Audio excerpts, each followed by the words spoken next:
Hey, Emily, I got a joke for you. All right, hit me. Okay, what do you call two people sitting in front of their computers chatting about words? Oh man. Sad? Yes, but also, welcome to Butter No Parsnips, everybody. Hey! Welcome back to another episode of Sad. Another episode of Sad. Butter No Parsnips. Yes, Students Against Drunk Driving. Welcome to Butter No Parsnips. Every week on Butter No Parsnips, your hosts Emily Moyers and Kyle Imperatore take you on an adventure through the weird, wacky, wonderful, and sometimes even wicked world of one wayside word. Strange characters, delightful bits, and general joyousness abound. Join them as they test each other's etymological expertise.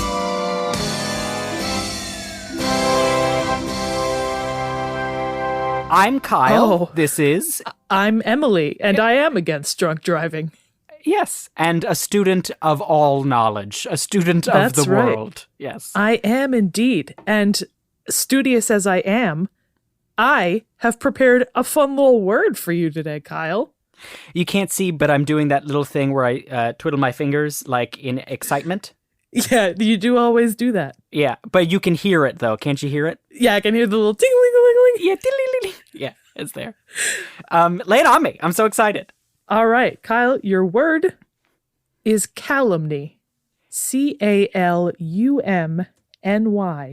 Oh, Calumny. Calumny. Yeah. Calumny. Calumny. It's not calumny? Like alumni? Yeah, calumny. Calumni? No, it is calumny, I believe. Calumny. Okay. Oh, gosh.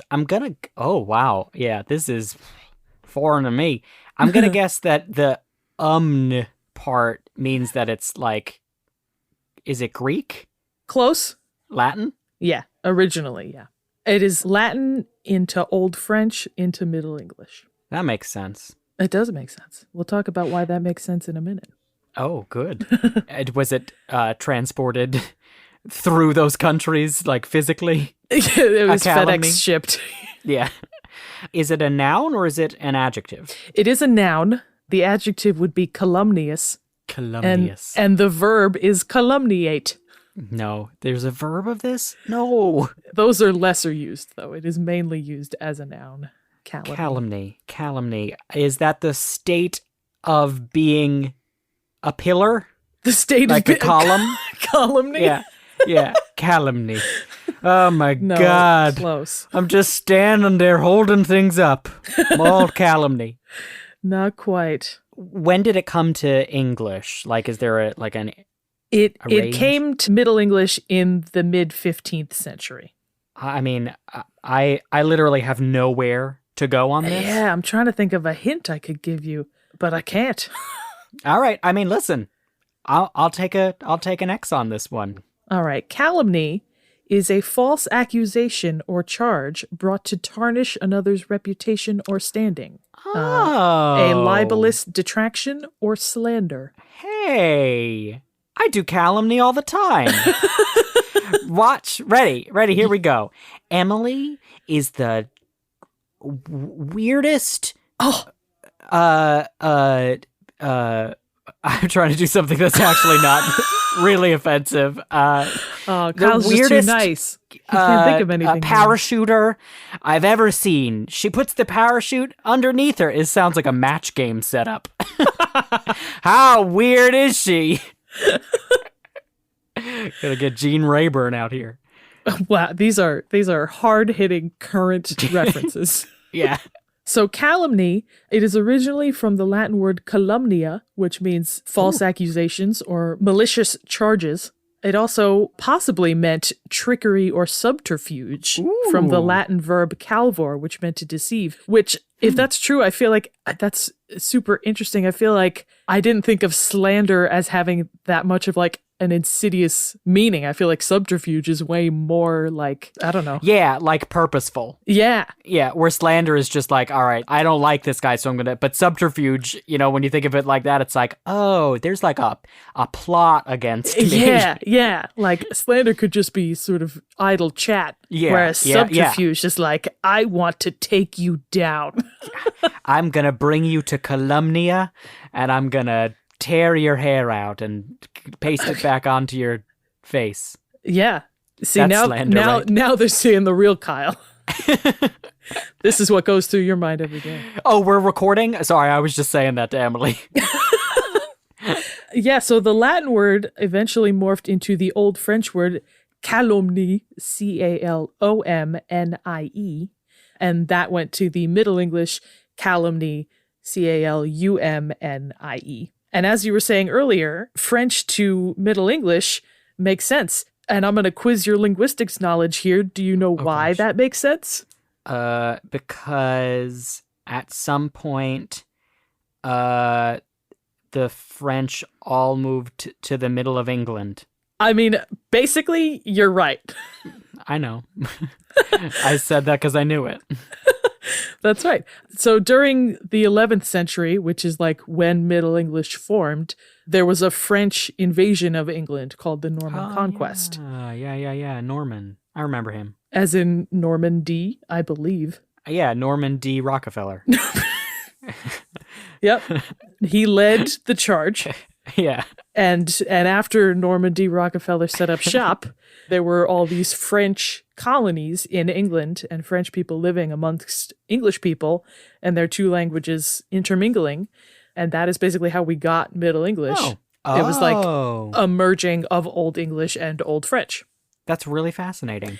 It is, because you can see it. If you've ever looked at like pieces of Old English writing, like Beowulf or something, it looks like Viking language, which it basically was. But if you look at writing in Middle English, like the Canterbury Tales or something, it looks a lot closer to like recognizable English, and it looks more like a Romance language because there's mostly French in it. It was Frenchified. They put French's mustard on Old English. They French fried Old English. Yeah, they French stewarded Old English. Yeah, what are more puns? What's even cooler is I actually found a quote in Middle English that uses the word calumny. Oh, that is awesome. Yeah, it is from the book Legendes of Holy Woman, which means Legends of Holy Women before the Great Vowel Shift. Are you going to read it in Middle English? Old English? Middle English? I mean, so I have this quote in Middle English. It's mostly, in terms of how it's pronounced, it is mostly close enough to modern English that I'm just going to read it in modern English. There isn't a huge difference. I'll be sad, but that is the but that is how we started the tone of the episode. So. Let me just tell you, reading this quote in terms of like the spelling was a nightmare.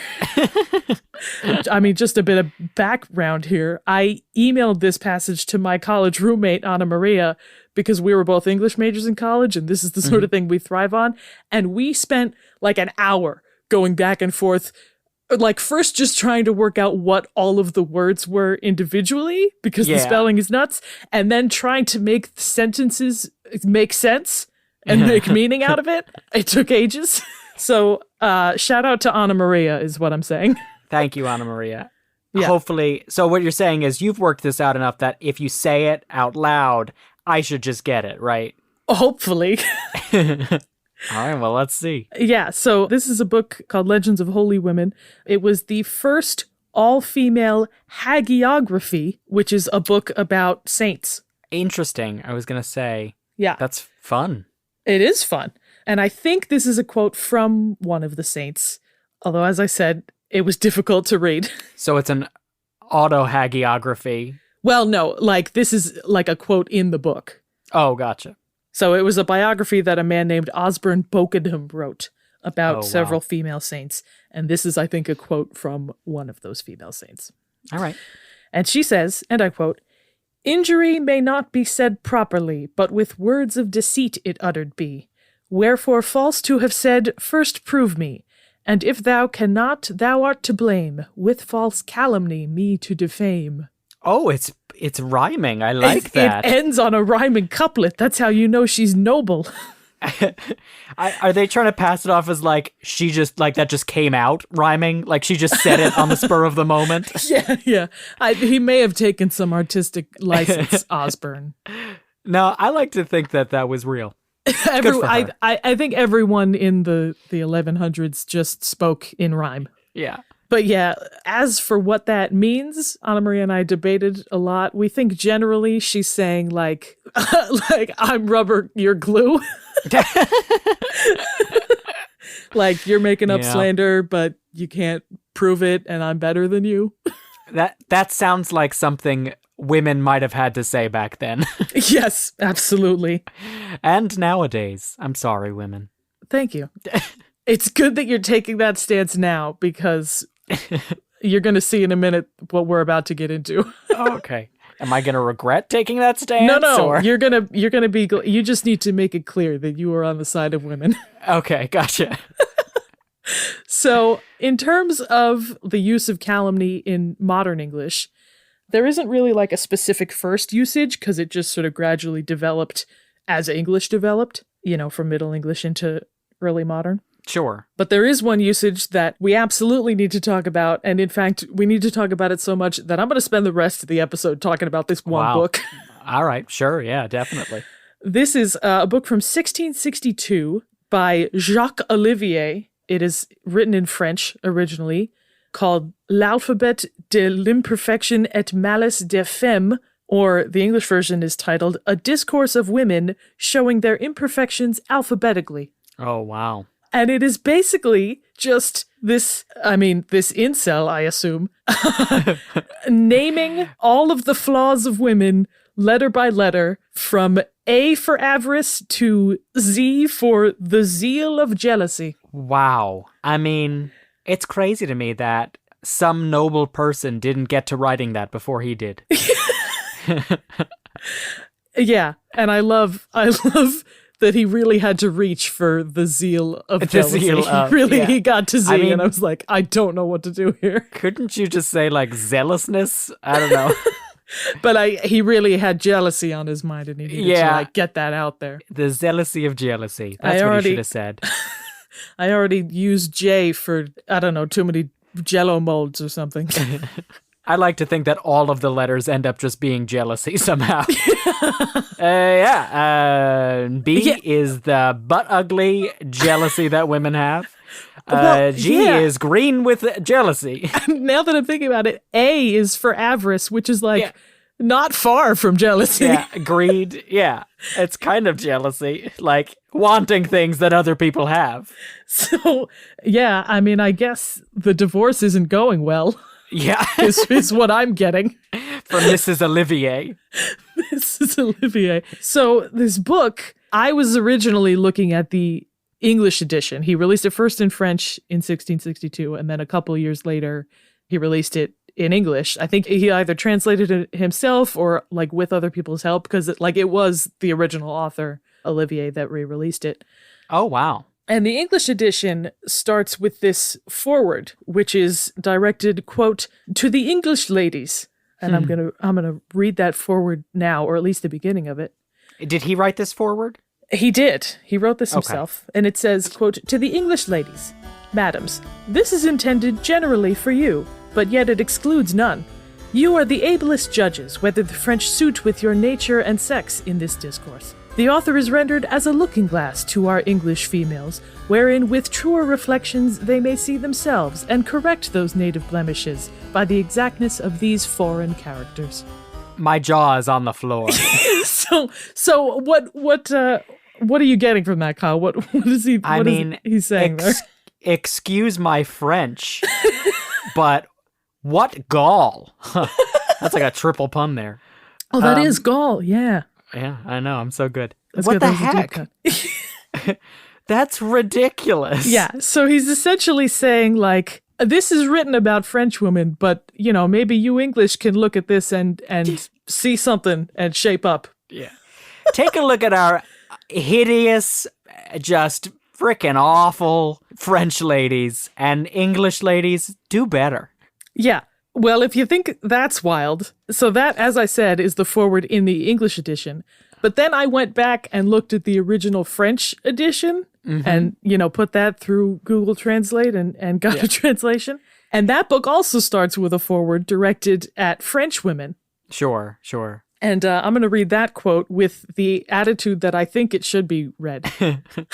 I can only imagine there is one attitude for this, but yeah, go on. And I just want to remind you, the English edition started with, very gently, to the English ladies, madams. The French edition starts with, to the worst in the world, women. Oh my God. If your haughty and fickle mind could recognize the height of your misery and the vanity of your condition, you would flee the light of the sun, seek darkness, enter caves and caverns, curse your fortune, regret your birth, and have horror at yourself. But your blinding lack of knowledge makes you abide in the world, the most imperfect creature of the universe, the scum of nature, the seminary of misfortunes, the source of quarrels, the plaything of fools, the scourge of wisdom, the brand of hell. He's just going on and on and on. The brand of hell? A monster in nature, a necessary evil, a multifaceted chimera. Oh my God. He is just listing scathing epithets for how he views women. Yeah, like this is like like he could have just included this as a part of his own dictionary here. Like S is for the source of quarrels. Okay, here's all of the things in alphabetical order that are awful about you, and here's all of the ways in alphabetical order that you make me feel about you.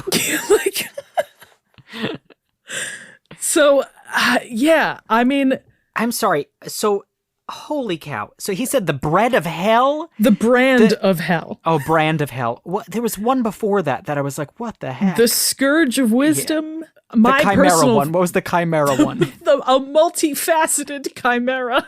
Good. My personal favorite is, though, unnecessary evil. Oh my God. I honestly would proudly wear the moniker unnecessary evil. Absolutely. I mean, that's like a Liz Warren moment, you know? I don't necessarily want to talk about the character of Jacques Olivier. I'm more intrigued by, like, who do we think he is ranting about here? Who do we think he's vague texting about? Yeah, like what woman did him dirty that he's got to write a whole novel about it? Yeah. But I feel like the woman didn't really do anything wrong. No, absolutely not. I mean, because we've already established he's probably an incel. Yeah. Whatever that is in French. So I'm thinking, okay, so here's what I'm thinking. This was the 1600s, you said? Yeah. So I'm thinking, all right, so this guy's, he's out at the gym, the 1600s gym. Which is, I guess, just like running for your life from some wolves. Yeah, wolves, like wagons speeding down, a cobblestone path. Yeah. Because people don't, move out of your way. No, there's no driving laws. Yeah, exactly. And he's just running down the street. And some lady's running next to him and they're trying to escape. And he turns to her and he's like, "You're not doing that right." He's like, if you tuck your arms in more, you're gonna, yeah, you'll get away faster. And she's like, "I know what I'm doing." And he's like, she's like, right, "I went to Oxford University for running." So yeah. Oh, so you come here often? Can I get your number? My what? Hey, listen, do you want to have 20 kids together and then only 10 of them survive? Oh, no, that's okay. I'm already married because women get married when they're like 16 in this period. So, yeah, women are the devil. And immediately like whips out a piece of parchment and a quill. Yeah, yeah. To the wagon in the chasing world. him stops, and like a guy gets out and he's like, "Man, I just saw that. I'm so sorry." He's like, "Women are the devil." Yeah, women like. Just a multifaceted chimera. And he's like, wait. That's good. Say that again.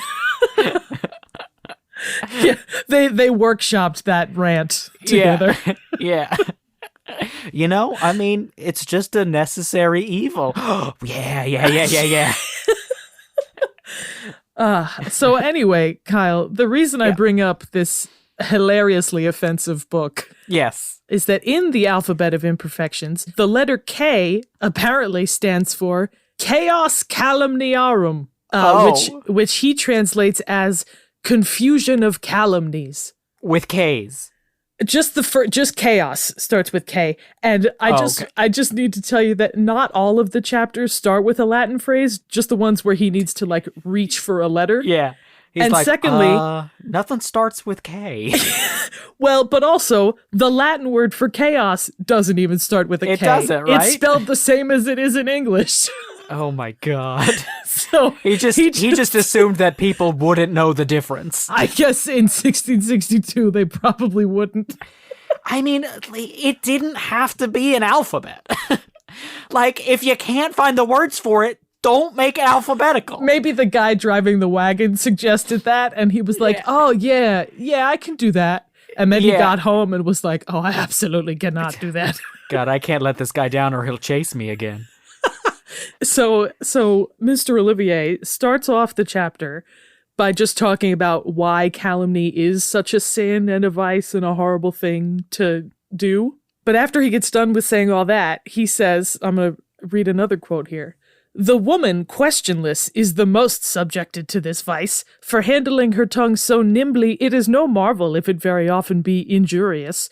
The prince of philosophers not only terms her in his politics a babbling creature, but adds also that if at any time they happen to be eloquent, 'tis not to appear virtuous and wise, but to give proof of their impatience in talk. They will have sooner framed and reared a house full of injuries for the smallest thing in the world than the best workman in the earth could have contrived one. They bestow so much industry and have such faculty of defaming those they hate, that their enemies are soon oppressed, are constrained to give way to their calumnies, although their integrity might render them as unmovable and impregnable as a rock. This is just a part of that section? Yeah. Oh my God. Like, the man had such an axe to grind. He goes on and on for pages seriously. and pages. I mean, and with such specificity too. Yes. Like, that's really specific. Like, well, when she's around the house, she just nurses all these injuries. She just makes these she just pecks away at you, pecks and pecks and pecks, until you're nothing more than a ball of wounds. Yeah, constrained to give way to their calumnies. I mean, very eloquent, good writer. I wish he had put this energy into something better. Yeah. Yeah. If he had just gotten, that novel he'd been working on published. Yeah, and maybe if he just talked to women instead of writing this out. Instead of there'd be hitting less on problems. every woman he comes across. Yeah. Really just crazy. Insane. What a crazy man. Is he known just for this book? What is he famous for? I mean, I only am familiar with this work. I mean, that's enough, Really, we don't need to know anything else to get this whole guy's gist, Yeah. And this is what the Olivier Awards are named after. Really, that's truly right. Awful. They what give a an sexist award industry. for the most misogynist behavior of the year. Yeah.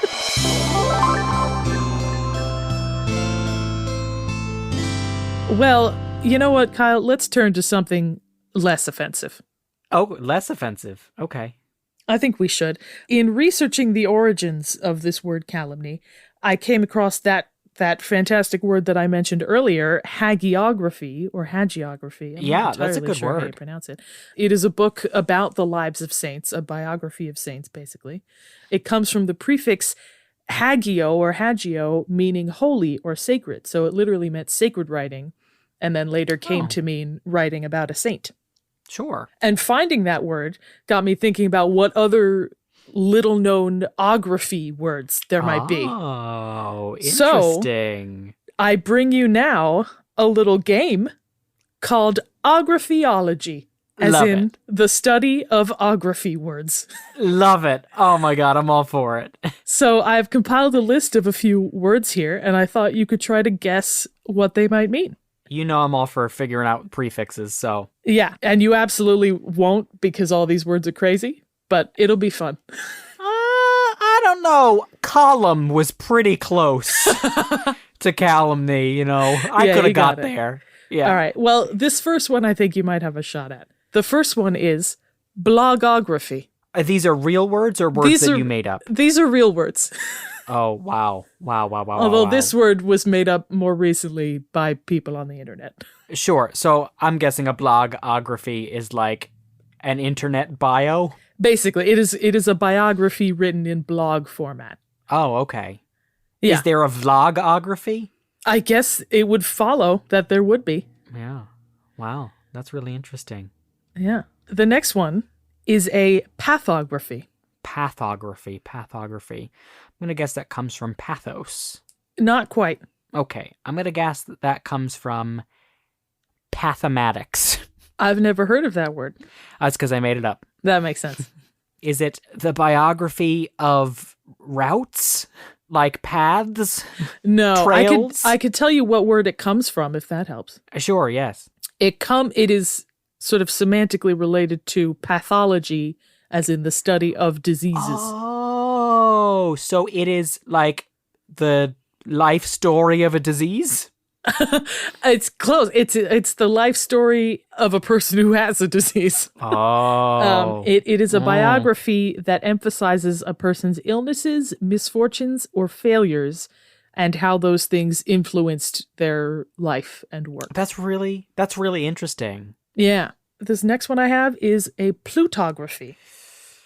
Okay, so plutography. It's going to come from Pluto.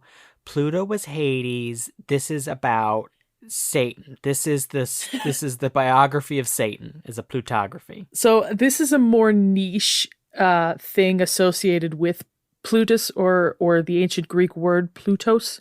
It means wealth. Oh, like Plutarch. Yes.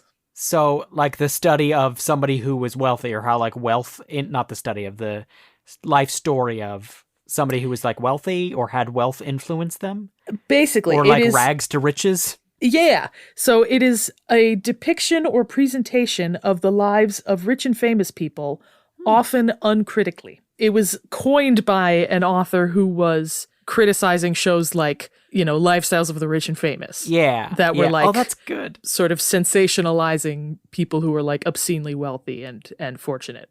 Like Keeping Up with the Kardashians. Sure. All right. Well, I have another ography word for you. Okay, It is a ludography. LUD. Yeah. Oh, Ludo. That's a game.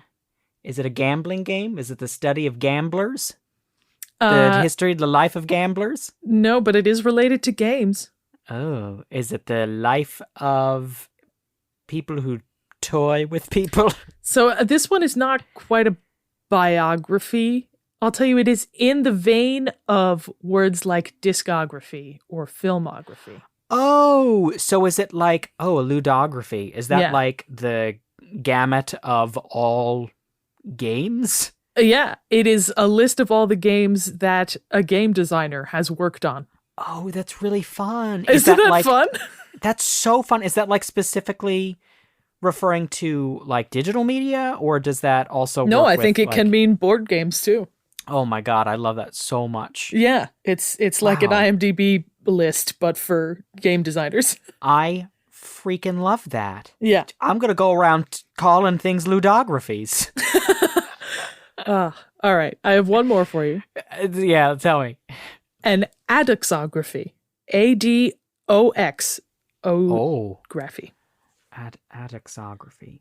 Yeah.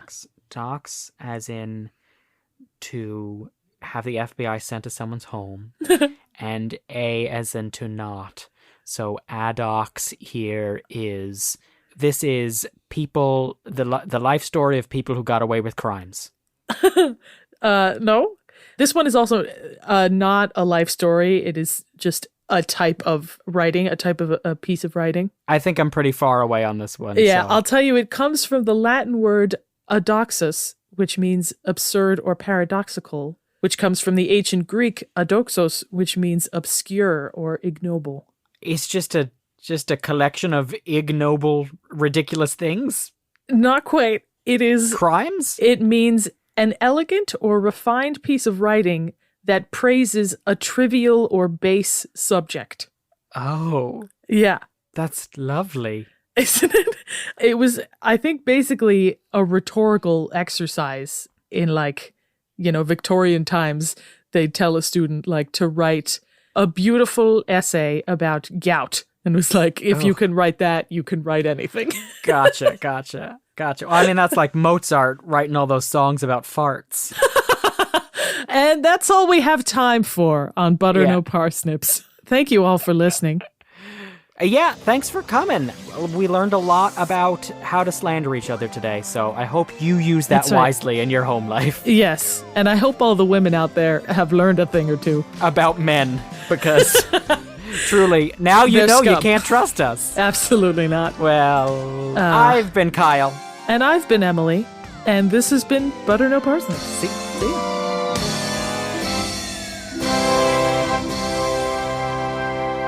Thank you for listening to Butter No Parsnips. Butter No Parsnips is produced by Seth Gliksman, Emily Moyers, and Kyle Imperatore. The theme music and additional music is by Kyle Imperatore. If you liked listening to this episode, subscribe and give us a good rating and or positive review wherever you heard it. If you really liked listening, consider donating to our Patreon at patreon.com/butternoparsnips. There you can get bonus content you can't get anywhere else, like the monthly Patreon exclusive podcast Buttered Parsnips. Your support means the world to us and encourages us to keep making more. Thanks in advance, and we'll be back next week.